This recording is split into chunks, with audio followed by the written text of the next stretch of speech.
You know, it's wild how just getting your first serve in changes like everything in a match. Looking back at videos, now that I'm recording myself and having to watch myself over and over again while I'm editing, just really, first of all, it's a little cringe because I'm just looking at myself and I'm like, man, what am I doing? Like, I'm having to edit, and every time I'm having to make a cut, and I'm like, all right, I missed my first serve, missed another first serve, missed another first serve, and there's a double fault. And like, you're on court, and you kind of know that you're losing because your serve isn't great, but it's not concrete. But looking at these videos and watching myself, I'm like, Jesus, just take some power off and get the damn serve in the court and start the point already. Like, stop hitting so many second serves. But it's tough though when, like, I don't train anymore.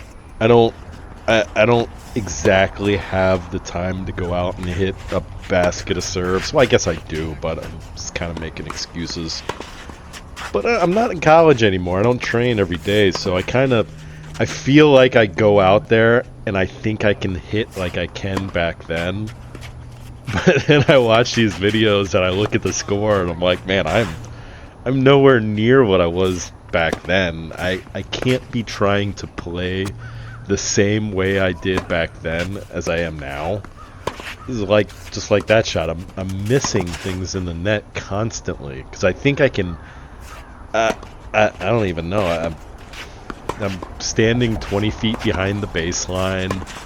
I'm hitting returns just like clearly in the net that I should be just kind of getting back deep with a little bit of power.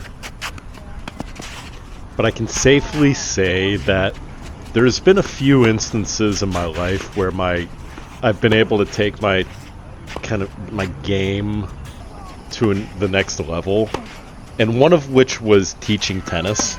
When I taught tennis for a few years, I started playing a lot better because I couldn't go out onto the tennis court and tell people to do one thing and then me not do that thing. Let's say, for instance, I don't know, bending your legs on a low shot. I couldn't tell somebody to do that, and then when the shot comes to me, not bend my legs. So teaching tennis really helped me solidify in my head to kind of not be lazy. And I would say the second biggest thing that changed my tennis game, or is in the process of changing my tennis game, is recording myself and watching myself. It's completely different sitting back and watching yourself play a game, play a match, and not only play a match, but play a match where you're just getting beat up every point, and you're looking, you're just like, God, what am I doing? So for any aspiring tennis player that wants to get better, I would highly recommend recording yourself and watching yourself. I did back in college to a degree. I would set up my phone and kind of hit serves and just kind of like figure out my style of serve and what I was doing wrong. But I never really recorded my matches and really sat down and watched them. That's a little bit of a regret, but you know, you can't think of everything. And the next thing I would tell anybody is like, hey, if you're ever in a position where you can maybe teach for a few months or maybe a year or something, like you're in college and you have a summer off, take an internship somewhere teaching, or just somewhere where you have some kind of responsibility on yourself to perform.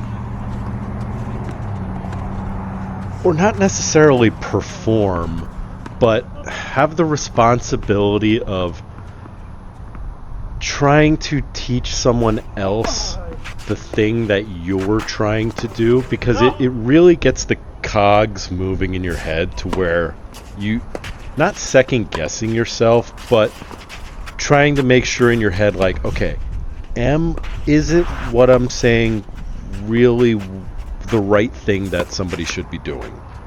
And if so, am I doing that? And am I being lazy and I'm telling somebody to do something while I'm doing another thing, which, you know, it that doesn't look good, and I never really wanted that to be. I didn't want to not look good teaching tennis, not in like a vain way or anything, but in a way of like, I don't want to tell somebody to do something and then me just being lazy. You know, I guess there's a responsibility that comes with teaching other people something.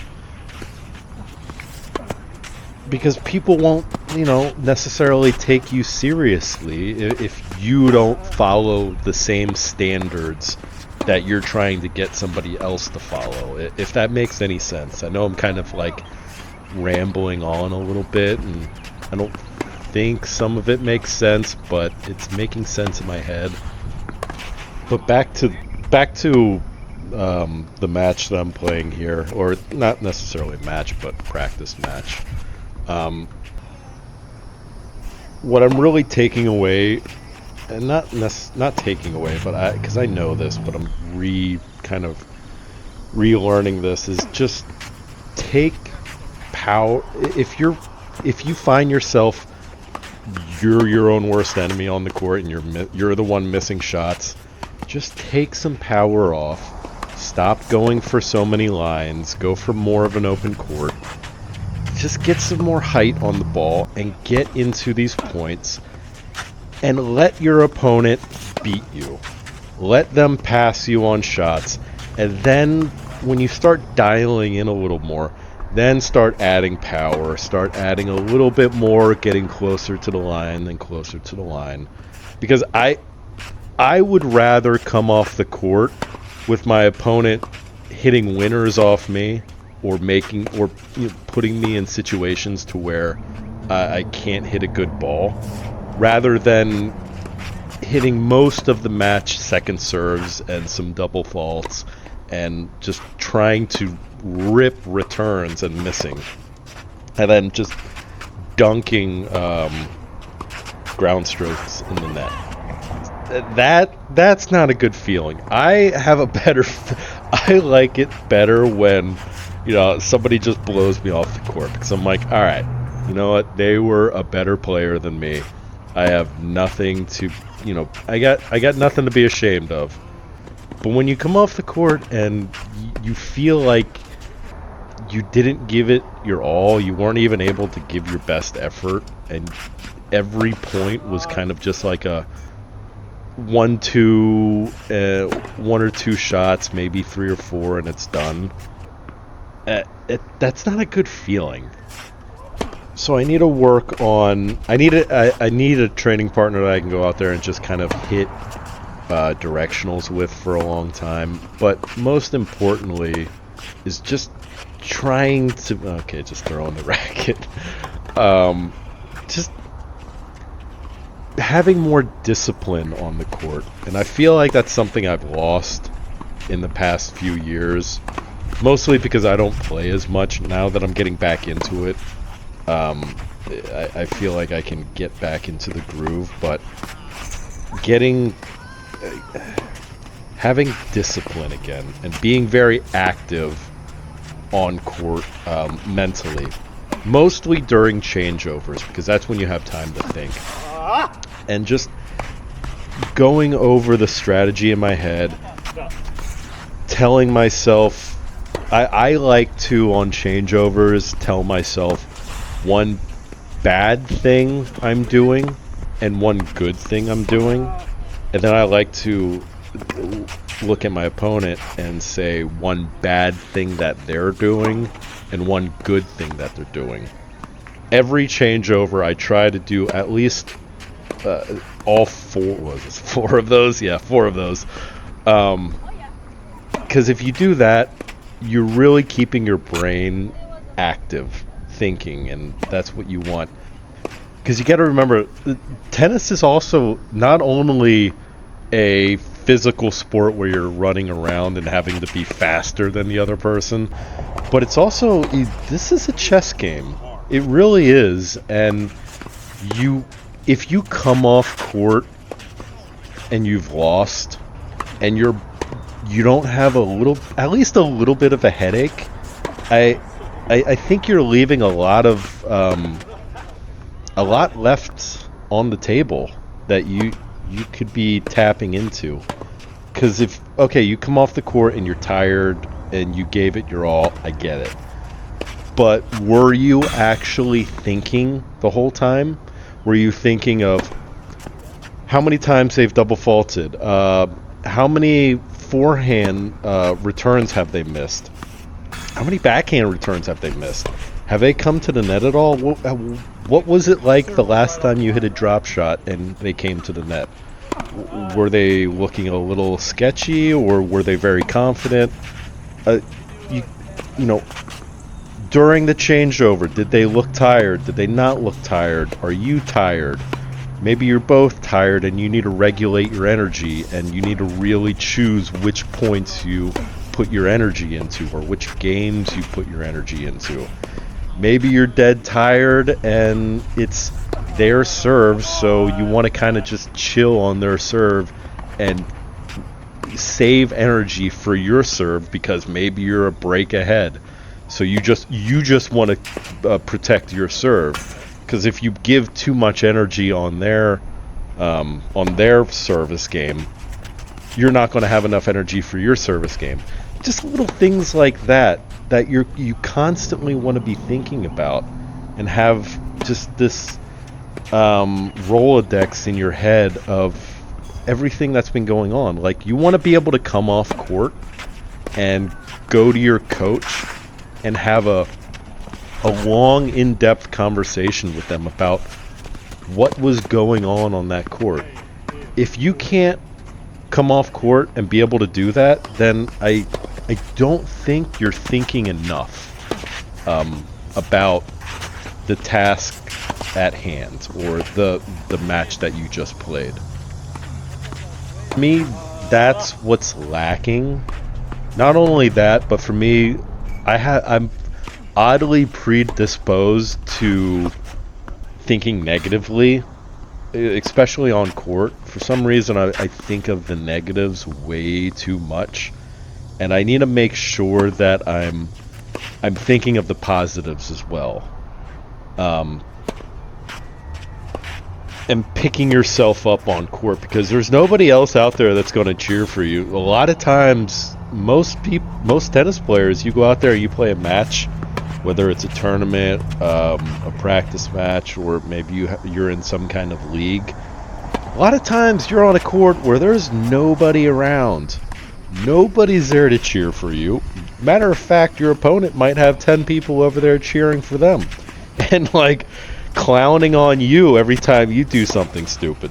So you have to mentally be so strong that not only no external factors are going to kind of break that rock in your head, but that you yourself are not going to be your own worst enemy either. And that's, that comes with practice. That comes with reinforcing to yourself and reminding to tell yourself the good things, no matter how terrible it is out there, because man, there's some times where it's rough, that the last thing you want to be is on court, and there's no stopping. There's no hey, I'm done, I'm just not feeling it.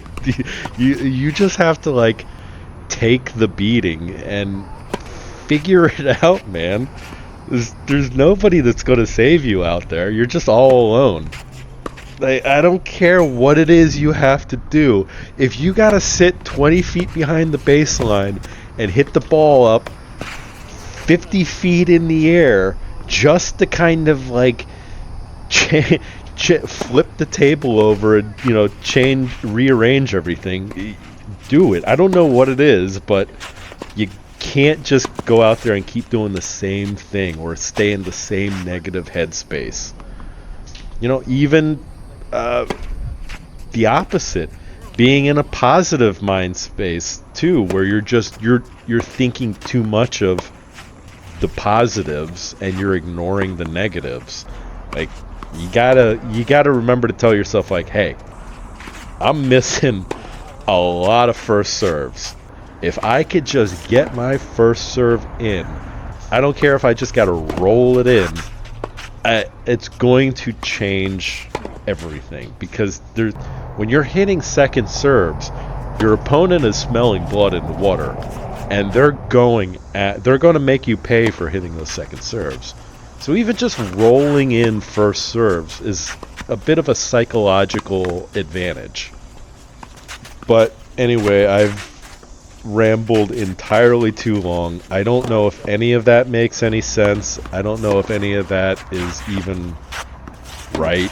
It sounds right in my head, and it's a lot of things that I've done to help my game in the past.